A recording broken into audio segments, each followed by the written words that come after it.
ఈ ఉదయకాల వాక్య ధ్యానం కొరకై యోహాను సువార్త 8వ అధ్యాయం 31వ వచనాన్ని నేను చదువుతాను. జాగ్రత్తగా మీ బైబిల్లో గమనించాలని కోరుతున్నాను. యోహాను సువార్త 8వ అధ్యాయం 31వ వచనం.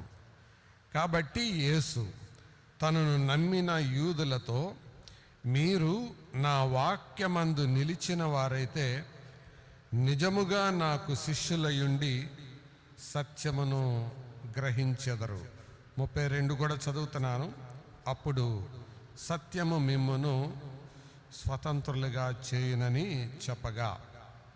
చదవబడిన లేఖనాన్ని దేవుడు మన వినికిడిలో దీవించినట్లు చిన్న ప్రార్థన చేద్దాం.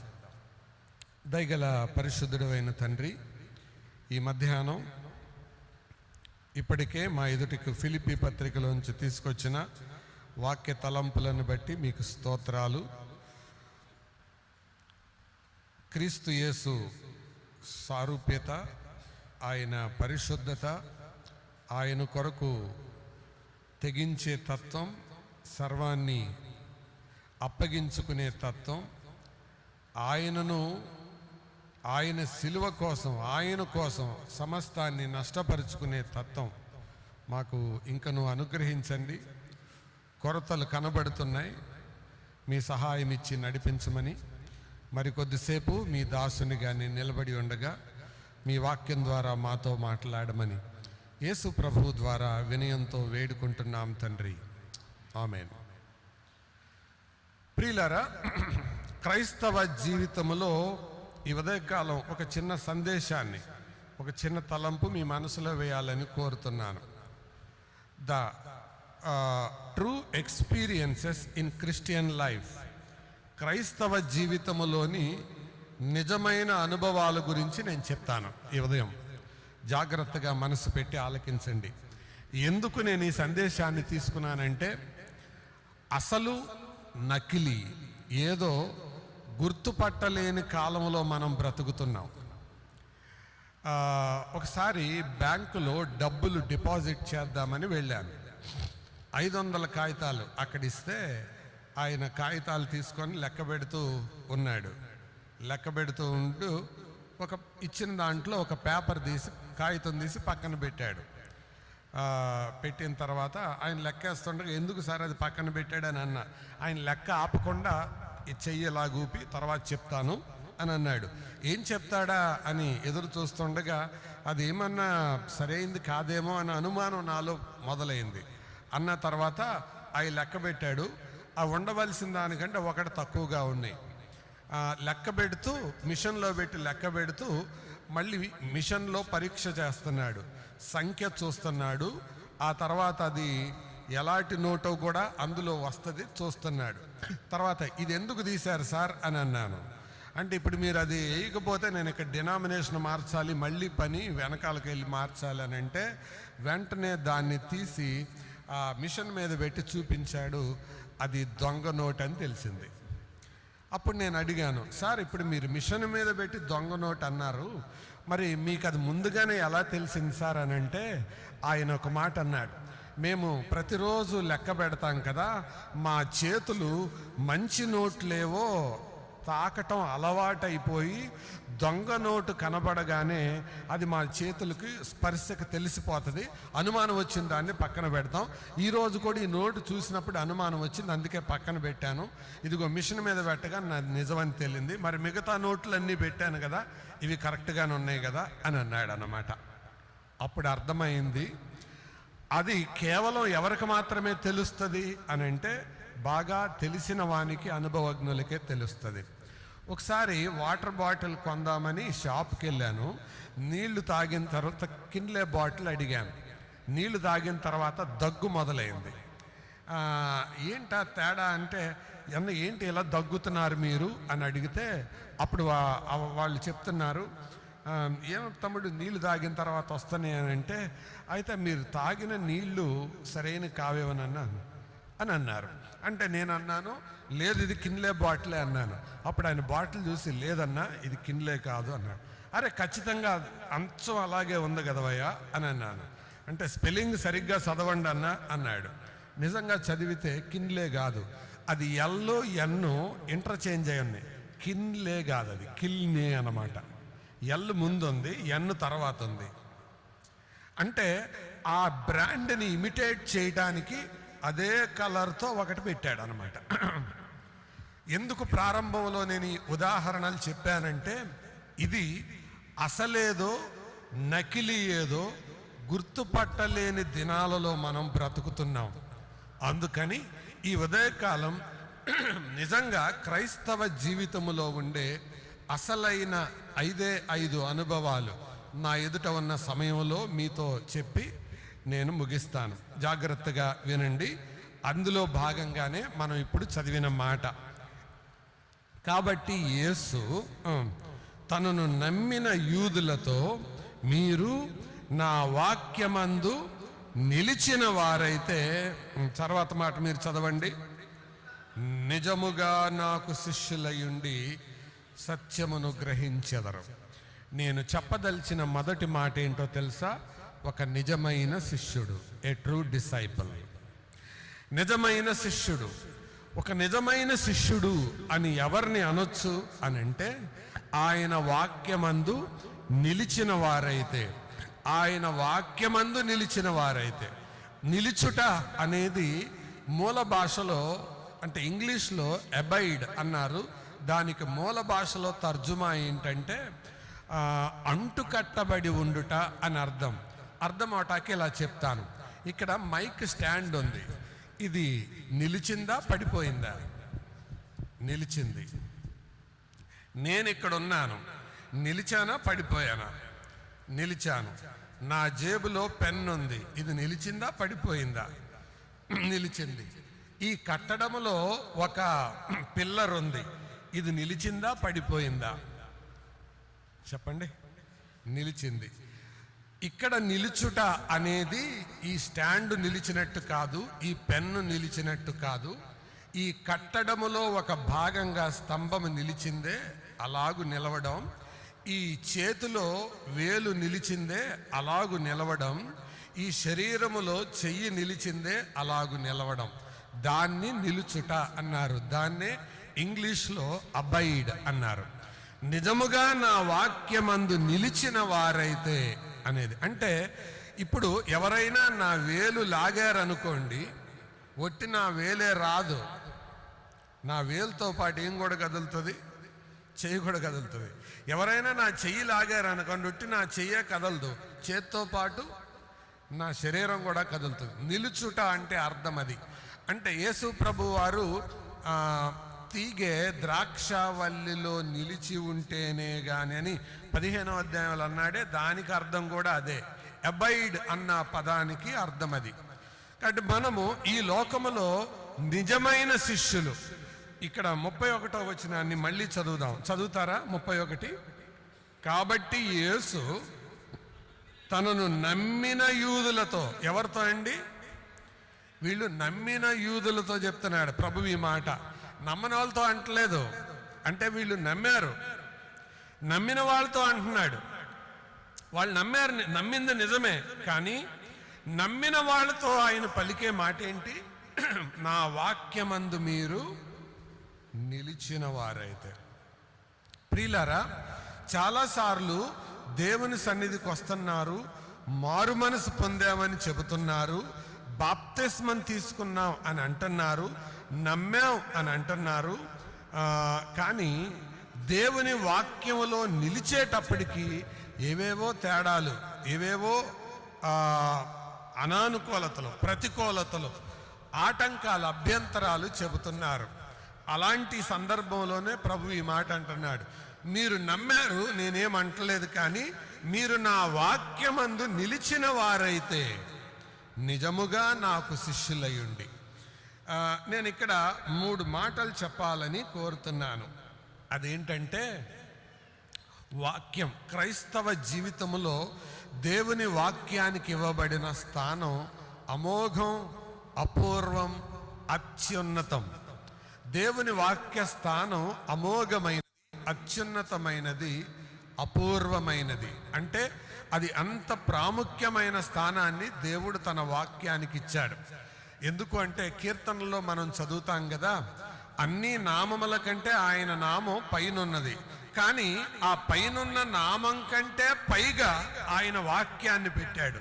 అందుకనేగా ఆ మాట రాయబడింది, నీ నామం అంతటికంటే నీవిచ్చిన వాక్యమును నీవు గొప్ప చేసి ఉన్నావు.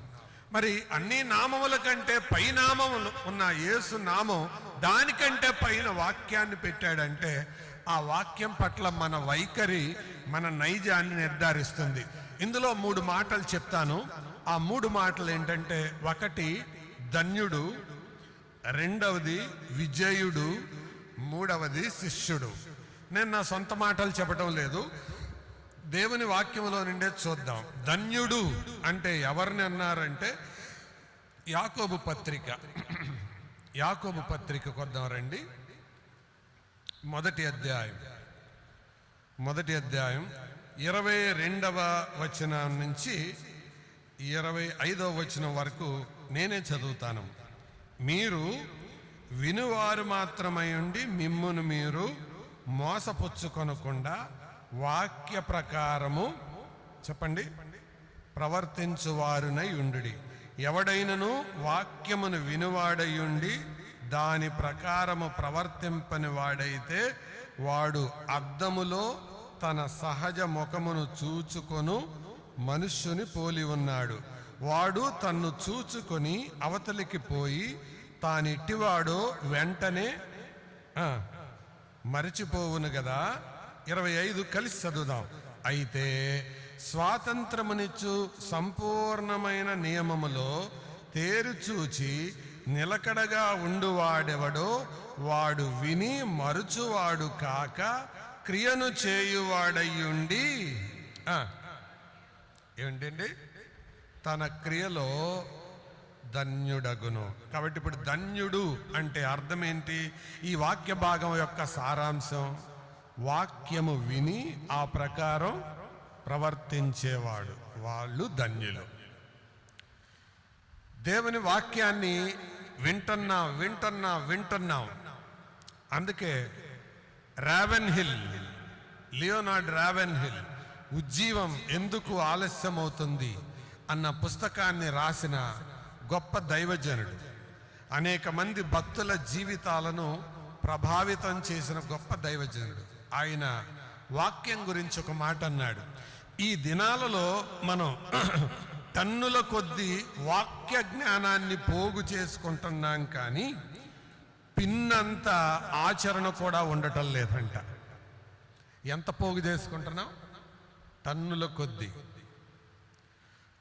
కొద్దీ we're acquiring tons of knowledge, but we're not practising at least a pin of word. మరి ఇలాంటి వారిని ధన్యులు అని అనకూడదు. మరి వాక్యమును విని దాని ప్రకారం ప్రవర్తన సరిచేసుకొని క్రియ చేసేవాణ్ణి ధన్యుడు అంటే, వాక్యం విని అవతలకెళ్ళి మర్చిపోయేవాడికి మరి ఏం పేరు పెట్టొచ్చు చెప్పండి? దౌర్భాగ్యుడు. కాబట్టి వాక్యాన్ని వింటున్నాం, అది మన ఆచరణలోనికి రాకపోతే మనం ధన్యులం కాదు. ఇది మనం ఎరిగి ఉండాలి. ధన్యుడు. రెండవ మాట ఏం చెప్తానన్నాను? విజయుడు. ఎవరిని విజయుడు అనొచ్చు అని అంటే, యోహాను రాసిన మొదటి పత్రిక 2వ అధ్యాయం, యోహాను మొదటి పత్రిక 2వ అధ్యాయం 14వ వచనాన్ని చదువుదాం. చిన్నపిల్లలారా, మీరు తండ్రిని ఎరిగి ఉన్నారు గనక మీకు రాయిచున్నాను. తండ్రులారా, ఉన్నవారిని ఎరిగి ఉన్నారు గనక మీకు రాయిచున్నాను. తర్వాత మాట అందరం కలిసి చదువుదాం. యవనస్తులారా, మీరు బలవంతులు, దేవుని వాక్యము మీ యందు నిలుచుచున్నది, మీరు దుష్టుని జయించి ఉన్నారు. జయించి ఉన్న వారిని ఏమంటారు? విజయులు అంటారు. ఎవరు జయించగలుగుతారు? దేవుని వాక్యము మనసులో లోపట నిలిచిన వారు. ఒకసారి ఒక భక్తుడు అన్య కుటుంబంలో నుంచి రక్షించబడిన ఆయన, బహుశా మరి చౌదరి పురుషోత్తం గారు అనుకుంటా, నాకు సరిగా జ్ఞాపకం లేదు. ఆయన ఒకరోజు వేశ్య వాటిక గుండా వెళ్తూ ఉండగా ఆయనకి పాపం చేయాలన్న మనసు పుట్టిందంట. అలా పుట్టినప్పుడు వెంటనే వాక్యం గుర్తొచ్చి ఆయన ఒక పాట రాశాడు. ఆ పాట ఏంటంటే, వద్దు మనసా నీ బుద్ధి కొరచ అని. వద్దు మనసా నీ బుద్ధి కొరచ అని ఎందుకు రాశాడంటే, దేవుని వాక్యం ఆయన మనసులో ఉండి ఆ పాపంపై ఏమిచ్చింది? జయమిచ్చింది. ఇలాంటి వాళ్ళు విజయులు. మొదటి రకం ఎవరని చెప్పాను? ధన్యులు. రెండవ రకం ఎవరని చెప్పాను? విజయులు. మూడవ రకం ఎవరు? ఇప్పుడే మనం చదువుకున్నాం, యోహాను సువార్త 8వ అధ్యాయం 31వ వచనములో, మీరు నా వాక్యమందు నిలిచిన వారైతే. ఈ ముగ్గురు కూడా వాక్యంతో సంబంధం ఉన్న వాళ్లే. వాక్య ప్రకారం ప్రవర్తించే వాళ్ళేమో ధన్యులు, వాక్యాన్ని లోపల నిలుపుకునే వాళ్ళేమో విజయులు, వాక్యములో నిలిచే వాళ్ళేమో శిష్యులు. ఇప్పుడు యేసు ప్రభు వారు ఈ మాటను ఎత్తి మాట్లాడుతూ ఉండగా, నిజముగా మీరు నాకు శిష్యులై ఉంటారు అన్నాడు. ఒకసారి అందరు నా వైపు చూడండి. శిశువులు మన సంఘంలో ఎవరు ఎక్కువ మంది ఉన్నారు? శిశువులు ఎక్కువ మంది ఉన్నారా? శిష్యులు ఎక్కువ మంది ఉన్నారా? సంఘాలలో ఎక్కువ ఎవరున్నారు? శిశువులే ఉన్నారు. దేవుని వాక్యం ద్వారా జన్మిస్తే శిశువు అవుతావు. యోహాను 1:12 అదే చెప్తుంది. తన్నెందరు అంగీకరించినో వారందరికీ తన నామమందు విశ్వాసముంచు వారికి దేవుని పిల్లలవుటకు అధికారం ఇచ్చాడు. No doubt. కానీ శిష్యుడిగా అయ్యే స్థాయి ఎప్పుడుకి ఎదుగుతాం మరి మనం? ఆ శిష్యుడిగా అయ్యే స్థాయి ఎప్పుడంటే ఆయన వాక్యమందు నిలిచిన వారైతే. ప్రియులారా, దేవుని వాక్యమందు నిలవడం అంటే ఇక వాక్యాన్ని తప్ప మరి దేనికి ప్రాధాన్యత ఇవ్వకపోవడం. దేవుని వాక్య విషయములో, ఆ వాక్య విషయములో నిష్కర్షగా నిర్ద్వందంగా ఉండడం. మరి అటువంటి శిష్యులుగా ఉన్నామా? శిష్యుడు అనే దానికి ఒక దేవుని దాసుడు 3 మాటలు చెప్పాడండి. ఆ మాటలు చాలా బాగా నచ్చాయి నాకు. ఆ మాటలు ఏంటంటే, విధేయతతో నేర్చుకునేవాడు, విసుగక లోబడేవాడు, విడువక వెంబడించేవాడు. శిష్యుడని ఎవరిననొచ్చు? విధేయతతో నేర్చుకునేవాళ్ళని. రెండవది, శిష్యుడని ఎవరిననొచ్చు? విసుగక వెంబడించేవాళ్ళని. మూడవది, శిష్యుడని ఎవరిననొచ్చు? ఏమండి? విడువక వెంబడించేవాళ్ళను. మరి మన క్రైస్తవ జీవితంలో విధేయతతో నేర్చుకుంటున్నామా? విసుగక లోబడుతున్నామా? విడువక వెంబడిస్తున్నామా? వాళ్ళనే శిష్యులు అని అంటుంది. చాలాసార్లు వాక్యం దగ్గరకు వచ్చేటప్పటికి వాక్యమే మన దారి మందే అన్నట్టుంటది. ఒకసారి పెళ్లి కార్డులు ప్రింట్ చేయడం కొరకని ఒక ఆయన ప్రెస్కి వెళ్తే ఆయన అడిగాడట, ఏమంటే మీరు ఏం కార్డు ప్రింట్ చేయాలంటే, అయ్యో పాస్టర్ గారికి ఫోన్ చేసి వాక్యం ఏదో చెప్తానండి, అడుగుతానండి అంటే, అక్కర్లేదండి మా దగ్గర మాకు వాక్యాలు తెలుసు అన్నాడు ప్రింటింగ్ ప్రెస్ ఆయన. ఏంటంటే అది హెబ్రీ పత్రిక 13:4 మాకు తెలుసండి అని అన్నాడు. సరే అని ఇక ఫోన్ చేయకుండా వేసాడు. వేసేసిన తర్వాత ఇక పెళ్ళి కార్డులో 10:35 కనేసాడు. కార్డు తీసుకొని వచ్చాడు. తీసుకొని వస్తే ఇదేంటి టైం వేస్తే 10 అన్నా ఉంటుంది, 10:30 అన్నా ఉంటుంది, 11 అన్నా ఉంటుంది, 10:35 ఏంటి అన్నాను. అని అంటే ఆయన చెప్తున్నాడు, అది అట్లాగే ఉండాలంటన్నా అని అంటున్నాడు. ఎందుకంటే ఒకట్ల స్థానంలో సరి సంఖ్య ఉండకూడదంట. అందుకే పెళ్ళిళ్ళకి వెళ్ళేవాళ్ళు, శుభకార్యాలకు వెళ్ళేవాళ్ళు సహజంగా ఒక్కళ్ళో 3, 5 అలాగ వెళ్తారంట. అది మనకు తెలియదు, వాళ్ళంటే తెలిసింది. అందుకని ఒకట్ల స్థానంలో సంఖ్యలో కూడా 0 కానీ 2 కానీ 4 కానీ ఉండకూడదంట. ఎక్కడి నుంచి వచ్చింది ఇదంతా అంటే లోకంలో నుంచి. మరి వీళ్ళందరూ నమ్మారా అంటే నమ్మారు, శిష్యులుగానే ఉన్నారు. కానీ ప్రభు ఇక్కడ ఎవరితో మాట్లాడుతున్నాడు? శిష్యులు. దేవుని యందు విశ్వాసం ఉంచావు, నిజమే కావచ్చు.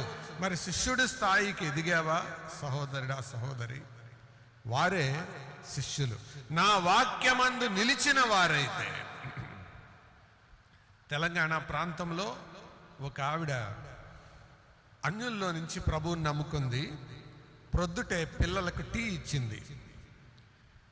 పెద్ద పాప బయట అరుగు మీద కూర్చొని టీ తాగుతూ అలాగే కింద పడి చచ్చిపోయింది.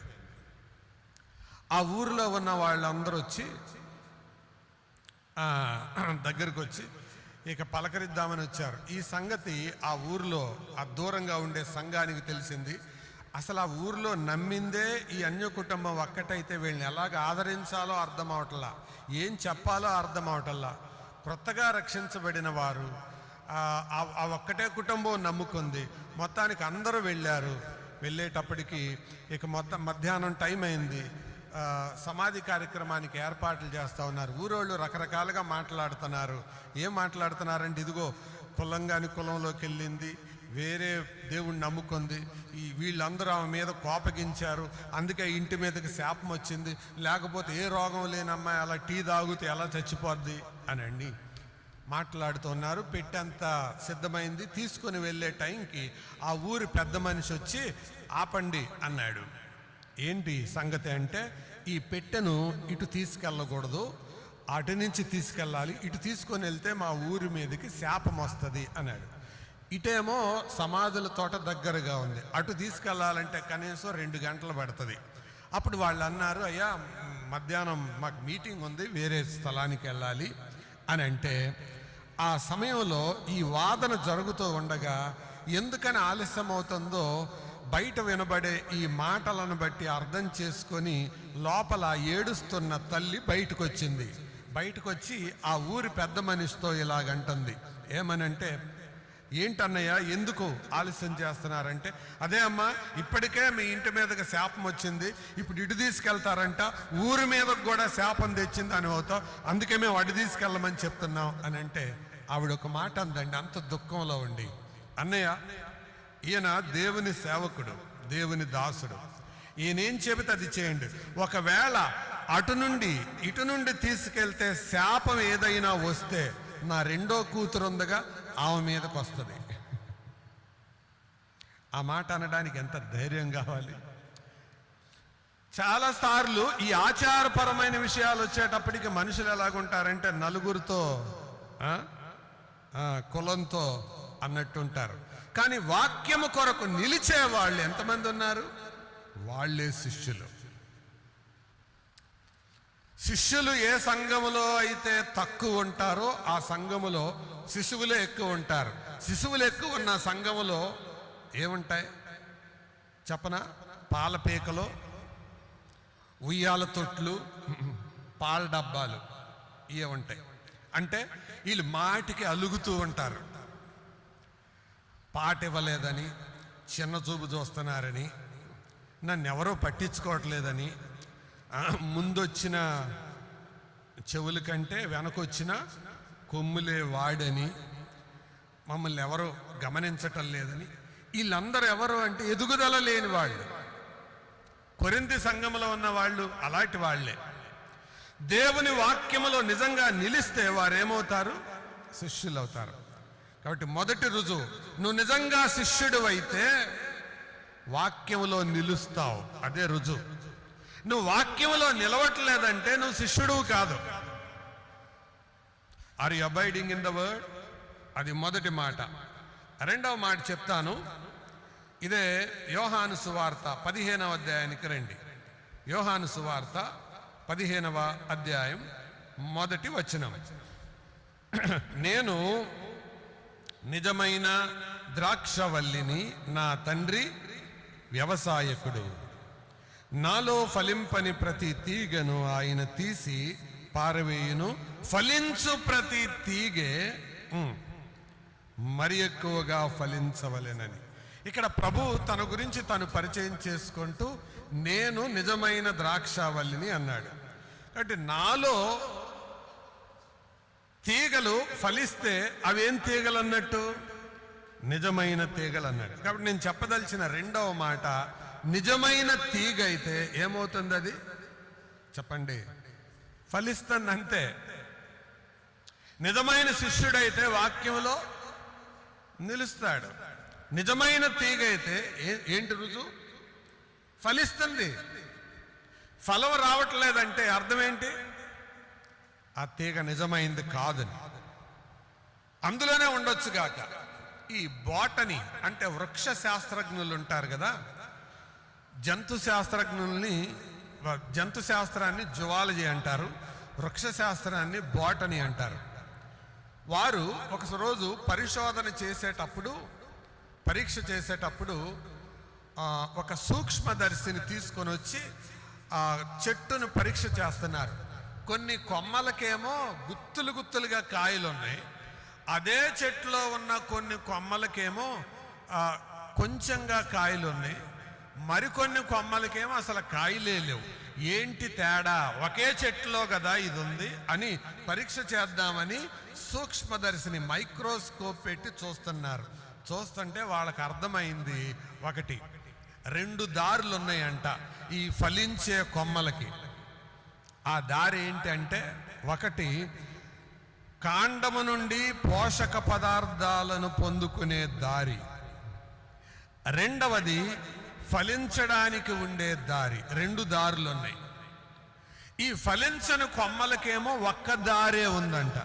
ఆ దారి ఏంటి అని వాళ్ళు పరీక్షగా చూస్తే, కాండము నుంచి ఆహారం తీసుకునే దారి మాత్రం బాగుంది, కానీ ఫలించే దారి మాత్రం ఏమైంది? మూసుకుపోయింది. అందుకే దానికి ఏమి లేదు, ఫలం లేదు. ప్రభు ఇక్కడ చెప్పే మాట అది. నాలో నిలిచి ఫలింపని తీగె అంటే దాని అర్థం, నాలోనే ఉన్నారు, నా నుండి పొందుతున్నారు, ఆరోగ్యం పొందుతున్నారు, ఉద్యోగం పొందుతున్నారు, ఆస్తి పొందుతున్నారు, అభివృద్ధి పొందుతున్నారు. కానీ పొందుకునే ద్వారం బాగానే ఉంది, కానీ ఏ ద్వారం మూసుకుపోయింది? ఫలించే ద్వారం. క్రైస్తవ జీవితంలో 4 పత్రికల్లో 4 ఫలాల గురించి రాయబడినాయి. గలతీ పత్రిక, ఎఫెసీ పత్రిక, ఫిలిప్పీ పత్రిక, కొలస్సే పత్రిక. అది మీరు తర్వాత ధ్యానం చేయండి. అందులో గలతీ పత్రికలో 5:22 మనమందరం ఎరిగిన మాటే. ఆత్మ ఫలమేమనగా ప్రతి క్రైస్తవుడు కనీసం 2 ఫలాలు ఫలించాలి. ఆ 2 ఫలాలు ఏంటంటే, ఒకటి ఆత్మ ఫలం, 2 ఆత్మల ఫలం. ఏంటండి చెప్పండి? ఆత్మఫలం, ఆత్మల ఫలం. తప్పకుండా 2 కనపడాలి. ఒకటి ఆత్మఫలం ఏంటంటే the characters of Christ, the characteristics of Christ, క్రీస్తు యొక్క గుణ లక్షణాలు కనబడాలి. రెండవది ఆత్మల ఫలం అంటే ఇతని ద్వారా కొంతమంది ప్రభు దగ్గరికి రావాలి. ఈరోజు దేవుని వాక్యం వింటున్న మిమ్మల్ని అందరినీ ఒక ప్రశ్న అడుగుతున్నాను. నమ్ముకున్న దగ్గర నుంచి ఇప్పటి వరకు యేసుక్రీస్తు సారూప్యతలోనికి మనం ఎంత పెరిగాం? యేసుక్రీస్తు సారూప్యతలోనికి పెరగటమే క్రైస్తవ జీవితం యొక్క ప్రధానమైన గురి. అందుకే పౌలు ఎఫెసీయులకు రాస్తూ 4వ అధ్యాయంలో ఇలాగంటాడు, క్రీస్తు యేసు సంపూర్ణతకు సమానమైన సంపూర్ణత కలిగిన వారమయ్యే వరకు అని. క్రీస్తు వలె ఉండడానికి అన్ని విషయాల్లో మనం ఎదుగుదాం అంటాడు. మరి అలా ఎదగాలంటే ఆత్మ ఫలం మనలో కనబడాలి. ప్రేమ, సంతోషం, సమాధానం, దీర్ఘశాంతం, దయాళుత్వం, మంచితనం, సాత్వికం, విశ్వాసం, ఆశా నిగ్రహం, ఇవి మనలో ఎక్కువ కనబడుతున్నాయా? దీనికి వ్యతిరేకమైనవి కనబడుతున్నాయా? నిజమైన తీగ అయితే తప్పకుండా ఏమవుతుంది? ఫలిస్తుంది. ఆత్మఫలం. కరెంటు ఫలం ఏమనగా చెప్పండి, కరెంట్ ఫలం ఏంటి? లైట్ వెలుగుట, ఫ్యాను తిరుగుట, ఫోన్ ఛార్జ్ అవుట. ఆత్మ ఫలమేమనగా లైట్ ఆగిపోయింది అనుకోండి, ఫ్యాన్ తిరుగుతుంది, అప్పుడు ఏమనుకుంటాం? ఓహో, బల్బ్ మాడిపోయింది అనుకుంటాం. లైట్ ఆగిపోయింది, ఫ్యాను ఆగిపోయింది, మైక్ ఆగిపోయింది, ఏమనుకుంటాం? చెప్పండి, పెద్దగా చెప్పండి. కరెంట్ పోయింది అనుకుంటాం.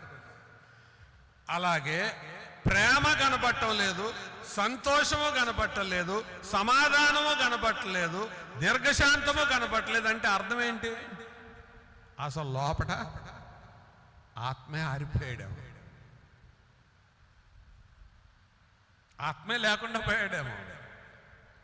కానీ నిజంగా ఆయన యందు నిలిచిన వారు ఫలిస్తారు. ఏం ఫలం? ఆత్మఫలం, ఆత్మల ఫలం. ఒకసారి కేరళ వెళ్ళాం. అక్కడ దేవుని వాక్యాన్ని ప్రకటించక మునుపు అక్కడ ఒక సహోదరుడు నిలబడి సాక్ష్యం చెప్తున్నాడు మలయాళంలో. ఆయన సాక్ష్యం చెప్తుండగా మీటింగ్లో ఉన్న వాళ్ళందరూ నవ్వుతున్నారు. అప్పుడు నన్ను పిలిచిన ఆయన్ని అడిగాను, నాకు మలయాళం అర్థం కాదు, ఎందుకు వాళ్ళు నవ్వుతున్నారు అని అంటే, అప్పుడు ఆయన చెప్తున్నాడు, ఆయన కూడా నవ్వుతున్నాడు, కానీ నాకెందుకు నవ్వుతున్నారో అర్థం అవటం లేదు. అయిపోయిన తర్వాత తెలుసుకోవాలని బాగా ఆశగా ఉండి ఆయన కూడా నవ్వుతూ మీటింగ్ అయ్యాక చెప్తానులే అన్నాడు. ఆయన సాక్ష్యం అయిపోయింది, నేను వాక్యం చెప్పాను. వాక్యం చెప్పేసిన తర్వాత భోజనం చేసేటప్పుడు నా మనసు నిండా ఇదే ఆలోచన ఉంది, వీళ్ళు ఎందుకు నవ్వారు ఆ ముసలాయన చెబుతుండగా అని. ఆయన వయసు ఎంత అని అడిగాను. అడిగితే 98 సంవత్సరాలు అన్నారు. మనిషి పొట్టిగా ఉన్నాడు, పంచకట్టు కట్టుకున్నాడు. మనిషి స్వరం మాత్రం ఎలా ఉందంటే 20 మంది మగవాళ్ళు మైకులో పాడితే ఎంత స్వరం వస్తుందో ఆయన మైక్ లేకుండా పాడితే అంత సౌండ్ వస్తుంది, అంత బిగ్గరగా పాడుతున్నాడు. మరి ఎందుకు నేను నవ్వుతున్నారని అంటే చెప్తాను విను. మా సంఘములో 80 మంది ఉన్నారు. ఎంతమంది? మా సంఘములో 4 సేవకులు ఉన్నారు. ఎంతమంది? 4 సువార్థికులు ఉన్నారంట వాళ్ళ సంఘంలో. మేము 4 కలిపి 30 మందిని ప్రభువులోకి నడిపించాం. ఈ ఒక్క ముసలాయన 50 మందిని ప్రభువులోకి నడిపించాడు. అప్పుడు నేను వెంటనే అడిగాను, ఆయన ఏం చదువుకున్నాడు అన్నాను. అదిగే ప్రశ్న అదే కదా, ఈయన 50 మంది నడిపించాడంటే ఎంత చదువుకొని ఉంటాడో అని. ఆయనకు చదువు లేదు అన్నారు. మరి 98 సంవత్సరాల ముసలాయన 50 మందిని ఎలా నడిపించాడు అన్నాను. అప్పుడు ఆయన అన్నాడు, ఆయనకి చదువు లేదు. సరే, ఆయన ఎంత ఆస్తి ఉంది అన్నాడు. ఇదిగో ఈ ఇల్లు అంతా ఆయనదే, ఈ క్యాంపస్ అంతా అయింది అన్నారు. ఆ ఇల్లు ఎంత ఉంది అని అంటే దాదాపు 2 ఎకరాలు ఉంది. అంటే కేరళలో విశాలమైన స్థలాలు ఉంటాయి, అందులో ఒక మూల ఇల్లు ఉంటుంది. అంత విశాలమైన స్థలం, పొలం ఉన్న ఆయన అన్నమాట. ఆ గేటు నుంచి లోపలికి నడుచుకుంటూ వెళ్ళటానికే చాలా టైం పడుతుంది. మరి ఇలాంటి ఆయన ఎలా నడిపించాడు 50 మందిని అన్నాను. చెబుతాను విను అని భోజనం చేస్తా చెప్తున్నాడు. ప్రొద్దుటే లేస్తాడట, ప్రార్థన చేసి ఒక పాట పాడుకొని బయటికి వెళ్తాడంట. ఒక టీ దుకాణం దగ్గరికి వెళ్తాడట.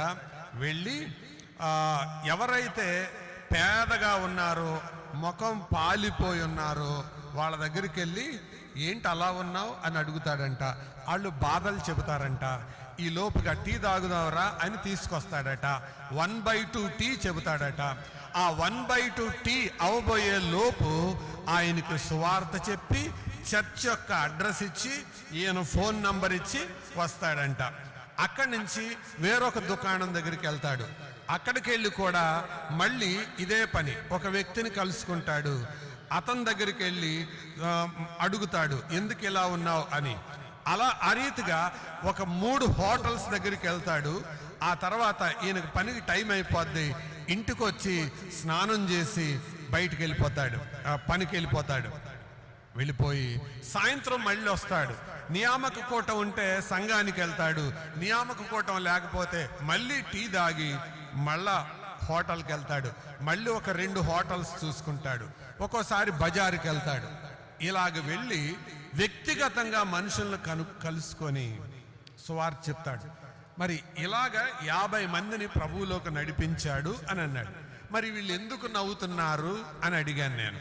అడిగితే వాళ్ళు నవ్వే నవ్వు వెటకారపు నవ్వు కాదు, వాళ్ళు నవ్వేది సిగ్గుపడే నవ్వు అని అన్నాడు. అంటే ఎందుకు అన్నారు.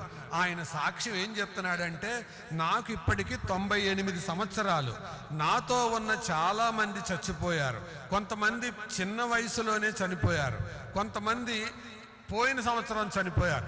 దేవుడు నాకు దీర్ఘాయుష్ ఇస్తే ఈ దీర్ఘాయుష్ వల్ల దేవునికి ఏమీ మహిమ లేకుండా పోతుంది. నాకు ఈ 98 సంవత్సరాల ముసలితనం వల్ల మతిమరుపు వచ్చింది. ఒక మాట మాట్లాడబోయి ఇంకో మాట మాట్లాడుతున్నాను, చెప్పవలసిన మాటలు గుర్తుండట్లేదు. కాబట్టి 98 సంవత్సరాల వయసు నాకు ఇచ్చిన దేవుడికి నా బతుకు వల్ల ఉపయోగమే ఉంది, అందుకని నన్ను తీసుకెళ్ళిపోమ్మని ప్రార్థన చేయండి అని చెబుతున్నాడంట ఆయన. అంటే వాళ్ళు ఎందుకు నవ్వుతున్నారు? అయ్యా, నువ్వు చేయవలసింది చేశావు కదా, మేమే చెయ్యలేకపోయాం, నువ్వే ఆ ప్రార్థన చేస్తే మేమేం ప్రార్థన చేయాలి అని సిగ్గుతో నవ్వుతున్నారు వాళ్ళు అని అంటున్నారు. ఇక్కడ మిమ్మల్ని కూర్చున్న అందరిని ఒక ప్రశ్న అడగనా? ఈ సంవత్సరంలో నీ ద్వారా సంఘములో చేర్చబడిన ఆత్మల సంఖ్య ఏమని చెప్పగలవా? ఈ సంవత్సరంలో నువ్వు నిజమైన తీగవైతే తప్పకుండా ఫలిస్తావు. ఫలము 2 రకాలు కనీసం. ఏం ఫలం అది చెప్పండి? మొదటిది ఆత్మ ఫలం, రెండవది ఆత్మల ఫలం. అంటే ఒక వైపుకు క్రీస్తులాగా ఉండడానికి నువ్వు ఎదుగుతూ ఉంటావు. అనగా యేసు ప్రభువుకి నీకు దగ్గర సంబంధం. అందుకే ఒక దేవుని దాసుడు పాట రాశాడు, దినదినంబు యేసుకు చెప్పండి దగ్గరగా చేరుతా. నిజమేనా? పాట వాస్తవమేనా? మరి దగ్గరగా అయితే ఆయనకిలాగా మారాలిగా, ఎందుకు మారట్లేదు? అంటే నోటితో పాడుతున్నాం కానీ బతుకుతో దూరం జరిగిపోతున్నాం. ఆత్మఫలం, ఆత్మల ఫలం 2 మాటలు చెప్పాను. చెప్పండి. మొదటి మాట ఏంటి? నిజమైన శిష్యుడు వాక్యంలో నిలుస్తాడు. రెండవ మాట ఏంటి? నిజమైన తీగె ఫలిస్తుంది. మూడవ మాట చెప్తాను రండి. మూడవది ఫిలిప్పీ పత్రిక 2వ అధ్యాయం 20వ వచనం. ఫిలిప్పీ పత్రిక 2వ అధ్యాయం 20వ వచనం. ఇందాక సహోదరుడు కూడా ఫిలిప్పీ పత్రికలో నుండే చదివారు కదా, అందులో మాటే చదువుదాం. చదువుతారా? 2:20. మీ క్షేమ విషయమై నిజముగా చింతించువాడు అతని వంటి వాడెవడు? నా యొద్దలే. నేను చెప్పదలిచిన 3వ మాట, ఒక నిజమైన విశ్వాసి తన సంఘము కొరకు చింతిస్తాడు. ఏం చేస్తాడు?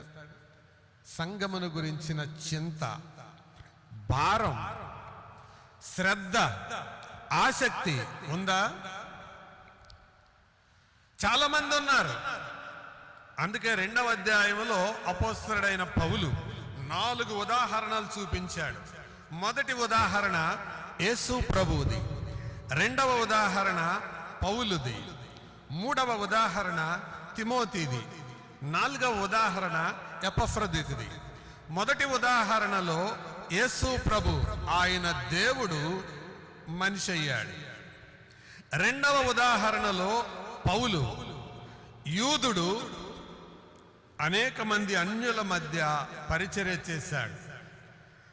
3వ ఉదాహరణలో తిమోతి సగము యూదుడు సగము అన్యుడు.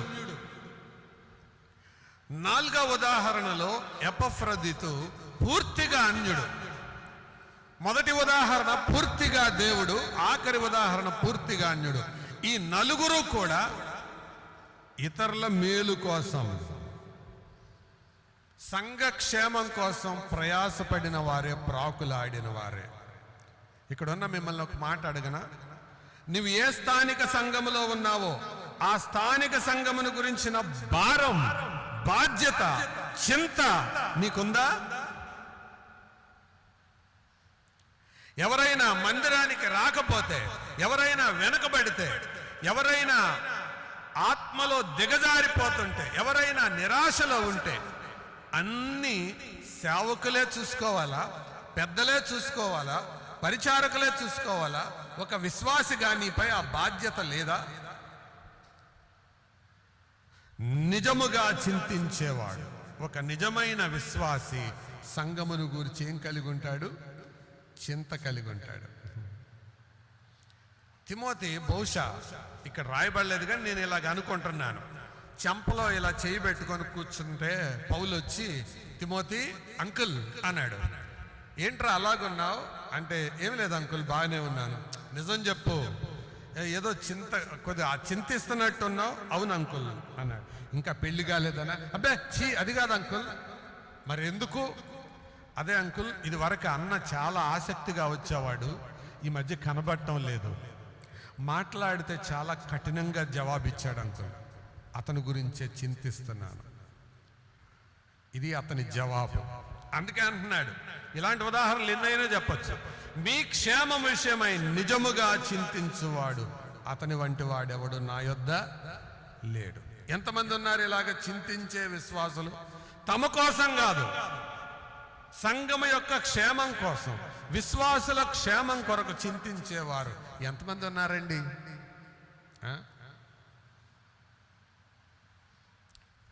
తమ కోసం చింతించే వాళ్ళు ఉన్నారు. పిల్లలకు బాగాకపోతే, పిల్లలకు పెళ్లి కాకపోతే, ఒకవేళ చనిపోయే పరిస్థితి వస్తే ఉపవాసం ఉండి ప్రార్థన చేస్తారేమో కానీ సంఘక్షేమం కోసం ఏ రోజైనా కడుపు కట్టుకొని ప్రార్థన చేశారా? తిమోతి అలా చేశాడు. ఒక నిజమైన విశ్వాసి తన సంఘము విషయమై ఏం కలిగి ఉంటాడు? చింత కలిగి ఉంటాడు. ఎన్ని చెప్పానండి? 3. 4వది చెప్తాను రండి. కీర్తనల గ్రంథం 145వ కీర్తన 18వ వచనం. కీర్తనలు 145:18. తనకు మొరపెట్టు వారికందరికీ, తనకు నిజముగా మొరపెట్టు వారికందరికీ యెహోవా సమీపముగా ఉన్నాడు. నేను చెప్పదలిచిన 4వ మాట, ఒక నిజమైన ప్రార్థనాపరుడు. నిజమైన ప్రార్థనాపరుడు అంటే అర్థం ఏంటి? అతడు జవాబులు పొందుతాడు, అంతే. నిజంగా ప్రార్థన చేసేవాడికి ఏమొస్తాయి చెప్పండి? జవాబులు వస్తాయి. అంటే అన్ని జవాబులు పాజిటివ్గా వస్తాయని చెప్పడం నా ఉద్దేశం కాదు. కానీ మన దేవుడెవరు? ప్రార్థనలు ఆలకించేవాడు. 65వ కీర్తన 2వ వచనంలో ప్రార్థన ఆలకించువాడా అని ఆయనకి పేరుందిగా. నిజమైన ప్రార్థనా పరుడు తప్పకుండా జవాబులు పొందుతాడు. పరీక్షలు అయ్యాక పరీక్ష రాసి వచ్చిన ప్రతి వాళ్ళని ఒక సాధారణమైన ప్రశ్న అడుగుతారు. ఏంటి ఆ ప్రశ్న? చెప్పండి చెప్పండి చెప్పండి. ఎగ్జామ్ ఎలా రాశావు అంటారు. ఇది ఒక జనరల్ క్వశ్చన్. దానికి ఒక సాధారణమైన ఆన్సర్ చెప్తారు వాళ్ళు. ఏమని? ఎవరు? బాగా రాసినోడు అంటాడా, రాయినోడు కూడా అంటాడా? మొత్తం అందరూ అదే అంటారు. ఇంకా రాయినోడు ఇంకొక అడుగు ఎక్కువ వేసి చెప్తాడు, అసలు చించేశానంటాడు కదా. ఈ ఆన్సర్ ఎప్పుడు దాకా పనికొస్తుంది? ఏమండి? రిజల్ట్స్ వచ్చేదాకా పనికొస్తుంది. మనం నిజమైన ప్రార్థనా పరులమైతే మన ప్రార్థనలకు ఏం రావాలి? అదే గుర్తు. అందుకే దావీదు, నేను ఈ కీర్తన చదివేటప్పుడు ఇలాగే అనుకున్నాను, తనకు మొరపెట్టు వారికి అందరికీ అనొచ్చు కదా, ఒకవేళ ముందే నిజంగా మొరపెట్టు వారికి అనొచ్చు కదా, లేకపోతే దాన్ని అరెస్ట్ చేసి కొత్తగా రాయొచ్చు కదా అని అనుకున్నాను. అంటే తర్వాత నాకు అర్థమైంది ఏంటంటే, తనకు మొర్రపెట్టువారు అంటే నిజముగా మొర్రపెట్టువారు అంటే కొంతమంది డూప్లికేట్గా కూడా ప్రార్థన చేసేవాళ్ళు ఉంటారన్నమాట. అలవాటుగా ప్రార్థించేవాళ్ళు, నటించేటట్లు ప్రార్థన చేసేవాళ్ళు, వాళ్ళు కూడా ఉంటారు. ఒకసారి వియ్యూరి ఇమానుయేల్ గారు ఈ ఉదాహరణ చెప్పారు. ఆయన ఒకరోజు సేవకెళ్ళి వచ్చారట. వస్తే సేవకెళ్ళి వచ్చే టైంకి ఆయన బయట హార్న్ కొడతాడు. హార్న్ కొట్టగానే ఆ గేట్ తీయాలి ఆయన, ఆ లోపల ఉండే ఆయన ఒక పరిచారకుడు అనుకోండి, గేట్ తీయాలి. హార్న్ కొట్టగానే తీసి వెళ్ళాడు. వెళ్ళేటప్పటికి ఈయన మోకరించి ప్రార్థన చేస్తున్నాడు, చాలా భారంగా ప్రార్థన అక్కడ ఉండే పిల్లలందరూ నవ్వుతుంటారే, అది అంకుల్ ప్రార్థన చేస్తుంటే ఎందుకు అట్లా నవ్వుతున్నారు అని అడిగాడట ఆయన. అడిగితే అన్నారంట, అంకుల్ ఇప్పుడు దాకా మంచం మీద పండుకున్నాడు అంకుల్, మీ స్కూటర్ సౌండ్ని ఇప్పుడు లేచి మీ ముందు ప్రార్థన చేస్తున్నట్టు ఏం చేస్తున్నాడు, నటిస్తున్నాడు. ఇలాంటి వాళ్ళు బోల్డ్ మంది ఉన్నారు సంఘంలో. అలాంటి వాళ్ళ సంగతిగా చెప్పేది ఇక్కడ. ఎవరైతే తనకు నిజముగా మొర్ర పెడతారో వారికి ప్రభు ఎలాగున్నాడు, సమీపంగా ఉన్నాడు. చెప్పగలవా దేవుడు నాకు సమీపంగా ఉన్నాడని, దేవుడు నా ప్రార్థన ఆలకిస్తున్నాడని చెప్పగలవా? జార్జ్ మ్యూలర్ గారు అని ఆయన్ని అడిగితే ఆయన ఇలాగంటాడు, నా 25 సంవత్సరాల సేవా జీవితములో 25,000కు పైగా ప్రార్థన జవాబులు దేవుడు నాకు ఇచ్చాడు. ఎంతకాలం? 25 సంవత్సరాల్లో ఎన్ని జవాబులు పొందాడు? 25,000 ప్రార్థనలకు. ఆయనకు సువార్త చెప్పి బాప్తిస్మం ఇచ్చి సంఘములో చేర్చుకొని సంఘములో ఆయనకు వాక్యం నేర్పించిన సహోదరులు, పెద్దలు, సేవకులు జార్జ్ మ్యూలర్ గారు ప్రార్థన చేస్తే దేవుడు వింటున్నాడు అని అర్థమయ్యి తర్వాత ప్రార్థనా కూడికల్లో ఇలాగ ప్రార్థన చేసేవాళ్ళంట. చరిత్ర చెప్పిన మాట చెప్తున్నాను.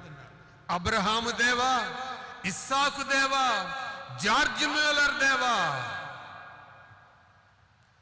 తమ ద్వారా రక్షించబడిన ఒక కుర్రవాడి గురించి సంఘ పెద్దలు ఏమెరుగున్నారు, ఇతడు ప్రార్థిస్తే దేవుడు తప్పక వింటాడు.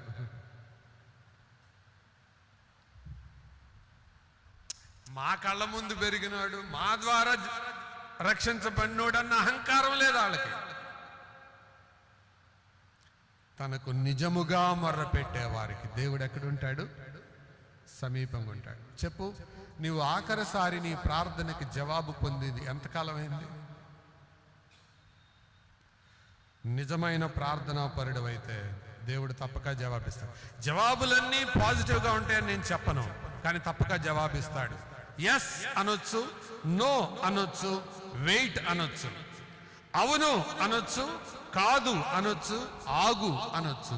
అవును అని దేవుడు అన్నాడంటే ఆయన చిత్తానుసారంగా నువ్వు అడిగావు అని అర్థం. కాదు అన్నాడంటే ఆయన చిత్తానికి వ్యతిరేకంగా అడిగావు అని అర్థం. ఆగు అన్నాడంటే నీవు అడిగింది ఇస్తాడు, కానీ దాని టైం ఇంకా రాలేదని అర్థం. మొత్తానికి జవాబు అయితే రావాలి.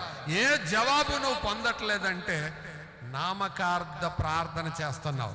అందుకే మన పుస్తకంలో ఒక పాట ఉంది, నామకార్థ భక్తి ప్రార్థన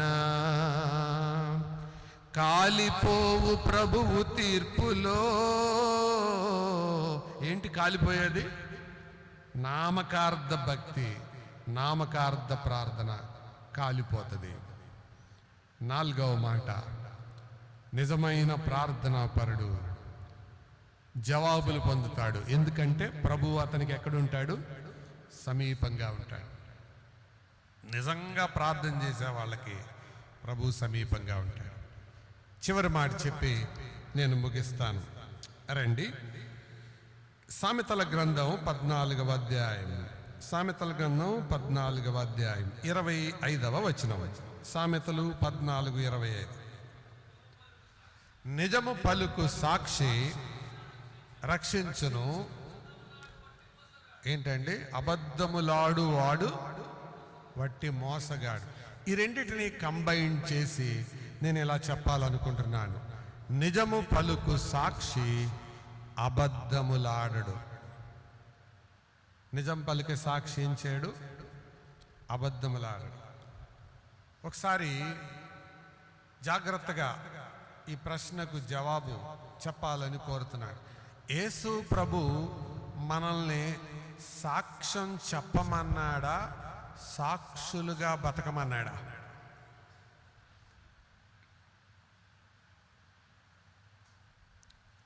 కొంచెం తికమక ప్రశ్నే, అయినా కొద్దిగా ఆలోచించి జవాబు చెప్పండి. సరే, వాక్యంలో నుంచి అడుగుతాను. పరిశుద్ధాత్ముడు మీ మీదికి వచ్చినప్పుడు మీరు శక్తిని పొందెదరు గనుక యెరూషలేములోను, యూదయలోను, సమరయలోను, భూదిగంతముల వరకు నా కొరకు సాక్ష్యం చెప్పుదురు అన్నాడా? చెప్పాలి. సాక్షులై ఉందిరు అన్నాడా? ఏంటి తేడా రెండిటికి? సాక్ష్యం చెప్పటానికి, సాక్షిగా బతకటానికి తేడా ఏంటి? రెండు ఒకటేనా? సాక్ష్యం చెప్పటానికి, సాక్ష్యం చెప్పటం పావుగంట పని. సాక్షిగా బతకటం చెప్పండి జీవితాంతం పని. సాక్ష్యం చెప్పటం నోటితో పని, సాక్షిగా బతకటం జీవితంతో పని, ప్రవర్తనతో పని. అందుకు దేవునికి సాక్ష్యం చెప్పే వాళ్ళు ఎక్కువ ఉన్నారా, సాక్షిగా బతికే వాళ్ళు ఎక్కువ ఉన్నారా? ఏమండి చెప్పాలి, పెద్దగా చెప్పాలి. సాక్ష్యం చెప్పేవాళ్ళే ఎక్కువ ఉన్నారు. మరి ఎవరు తక్కువ ఉన్నారు? సాక్షిగా బతికే వాళ్ళు తక్కువ ఉన్నారు. ఈ రెండింటికి జవాబు బాగా చెప్పారు. మూడవ ప్రశ్న, మరి మనం ఎందులో ఉన్నాం? ఇది మూడవ ప్రశ్న. మనం ఎందులో ఉన్నాం? అసలు దేంట్లో లేవండి అని అంటావా?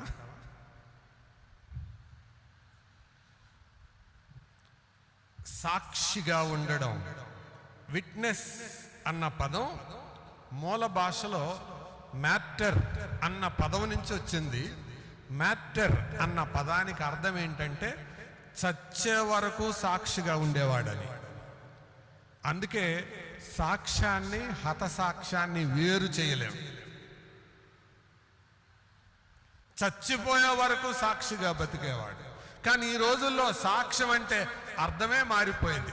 మన దగ్గర పర్వాలేదు, కానీ కొన్ని స్థలాల్లో సాక్ష్యం చెప్పడానికి నిలబడతారు. ప్రియులారా, పోయిన వారం అంతా జలుబు చేసి ముక్కు చీమిడి కారుతా ఉంది, ప్రార్థన చేస్తే, నూనె రాసి ప్రార్థన చేస్తే దేవుడికి తన మహాకృపను బట్టి వారం తర్వాత కనికరం చూపాడని. ఇంకొక ఆయన అంటాడు, అదేంటి నువ్వు ట్యాబ్లెట్ వేసుకుంటే వారం రోజుల్లో తగ్గుద్ది, ట్యాబ్లెట్ వేసుకోకపోతే 7 రోజుల్లో తగ్గుద్ది, దానికో సాక్ష్యమా అంటాడు. ట్యాబ్లెట్ వేస్తే ఎన్ని రోజులు? వారం. వేసుకోకపోతే 7 రోజులు. ఏదైతే వేసుకున్నా వేసుకోపోయినా 4 రోజులు. దానికి ఒక సాక్ష్యం. ఒక ఆయన సంఘ పెద్ద అంట. ఇలాంటి వాళ్ళు సంఘ పెద్దలుగా ఉండడం ఎంత దౌర్భాగ్యం. వచ్చి ఆయన నేను సాక్ష్యం చెప్తా అంటే, సరే చెప్పకపోతే సంఘ పెద్ద అంటే మరి సమస్య సృష్టిస్తాడేమోనని సరే అని సాక్ష్యం చెప్పడానికి అవకాశం ఇచ్చారు. ఎందుకంటే వాక్యం చెప్పడం ఎటుగుడు రాదు కాబట్టి ఆయన లేచి నిలబడి, ప్రభు నామమునకు వందనాలు, మీ అందరికీ నా స్తోత్రాలు అన్నాడు. అందరూ నవ్వారు. అప్పుడు భయంగా ఉన్న ఆయనకి కొంచెం ధైర్యం వచ్చింది. ఆయన ఏమనుకుంటున్నాడంటే, ఈయన చెప్పిన మాటలు చూసే వాళ్ళు ఐస్ అయిపోయి చెప్తున్నారేమో అనుకుంటున్నాడు. ఆయన ఎగతాళిగా నవ్వారని అనుకోవట్లా. అందుకని ఎవరు పడితే వాళ్ళకి నవ్వబాకండి, అది బ్యాడ్ సిగ్నల్ వెళ్తుంది కొన్నిసార్లు. ఆయన చెబుతా ఉంటే, ప్రియులారా, ఏంటంటే ఈ వారంలో నా కళ్ళజోడు కనపడలేదు. ఈ కళ్ళజోడు కోసం నేను చాలా భారంగా ఈ వారం అంతా ప్రార్థన చేశాను. ప్రభువా, అసలే కరోనా కాలం నాయన, మరి డబ్బులు మళ్ళీ హాస్పిటల్కి వెళ్తే కంటి పరీక్ష అంటారు, మళ్ళీ కళ్ళజోడు దానికి డబ్బులు కట్టాలి, కళ్ళజోడు రాస్తారు దానికి 1000-1500, అసలే పనులు లేక సతమతం అయిపోతున్నాను ప్రభువా, మరి వారం ఎట్లా చేయాలి ప్రభువా, ఏమి చూడలేకపోతున్నానని వారం అంతా ఏడిచి ప్రార్థన చేశాడంట. పొద్దుటే చర్చికి వచ్చి కూర్చున్నాడంట. బైబిల్ లావుగా ఉంది ఏంటని జిప్పు తీశాడంట. ఆ బైబిల్ కళ్ళజోడు బైబిల్లోనే ఉందంట. అంటే ఈ సోమరోడు చెప్పండి వారం అంతా బైబిల్ తీలా. ఇదొక సాక్ష్యం. సాక్ష్యాలు ఇలా మారిపోయినాయి. ఇవే సాక్ష్యాలు. కన్న వాటిని గూర్చి, విన్న వాటిని గూర్చి మేము చెప్పకుండా ఉండలేం. ప్రభువు మా జీవితంలో ఏం కార్యం చేశాడో. నిజమైన సాక్షి అబద్ధాలాడు. మన మాటల్లో, మన పాటల్లో ఎన్ని అబద్ధాలు ఉంటాయో. విశ్వాసులు పాడే ఒక అబద్ధం చెప్పనా? ఇందాక సహోదరులు వాక్యం చెప్తూ దేవసహాయం గారి గురించి చెప్పాను కదా. వాళ్ళ తమ్ముడు జార్జి గారు ఉన్నారు నరసరావుపేటలో. వాళ్ళ సంఘంలో యవనస్తులు నిలబడి పాట పాడుతున్నారంట. ఏమని? స్తుతి గీతము పాడెదము, ప్రభు సేవకై నిలచెదము, తర్వాత సమర్పింతుము సర్వము యేసునకే. తర్వాత మాట తెలుసా? ప్రాణమిత్తుము ప్రభు కొరకే. అప్పుడు జార్జి గారు పక్కనే ఉండి అరుస్తున్నాడు. ఆయన పక్కనే ఏం చెప్తున్నాడంటే, అరే ప్రాణం ఇచ్చే వాళ్ళు తర్వాత సంగతి, ఎండకు వచ్చిన వాళ్ళు నీళ్లు లేక చచ్చిపోతున్నారు, ముందు నీళ్లు పోయండి రా కొండలో అన్నాడు. అంటే కొన్నిసార్లు ఏం పాడతారో అర్థం కాదు. ఇంకో పాట కూడా ఉంది, ఇదిగో దేవా. తర్వాత ఆపాదమస్తకం అంటే అర్థం ఏంటి? అర్థం ఏంటి? పాదం నుంచి మస్తిష్కం తలదాకా మొత్తం నీకే అంకితం. ఇది నోరు పాడుతుంది. కానీ ఇంటికి వెళ్ళిన తర్వాత చంద్రముఖి సీరియల్ కోసం కళ్ళు అప్పగించుకొని, నాకు తెలియదు సీరియల్ సంగతి, పేపర్లో వేస్తే చదువుతున్నాను. కానీ పాట మాత్రం ఏం పాడుతున్నారు? ఆపాదమస్తకం. నిజంగా సాక్షులుగా బతుకుతున్నారా? ఆపాదమస్తకం అప్పగించే వాళ్ళు దేవుని సన్నిధికి వచ్చి నిద్రపోతారండి? నిద్రపోతారా? ఇక్కడ కూడా నిద్రపోతున్నారు. అందుకే ప్రభుదాస్ గారు అనేవాళ్ళు అంట ఇది వరకు, అమ్మో 5 కిలోమీటర్ల ఆటో ఎక్కొచ్చి ఇక్కడ నిద్రపోవాలా? ఆ నిద్ర ఏదో ఇంటి దగ్గరే బాగూడదు.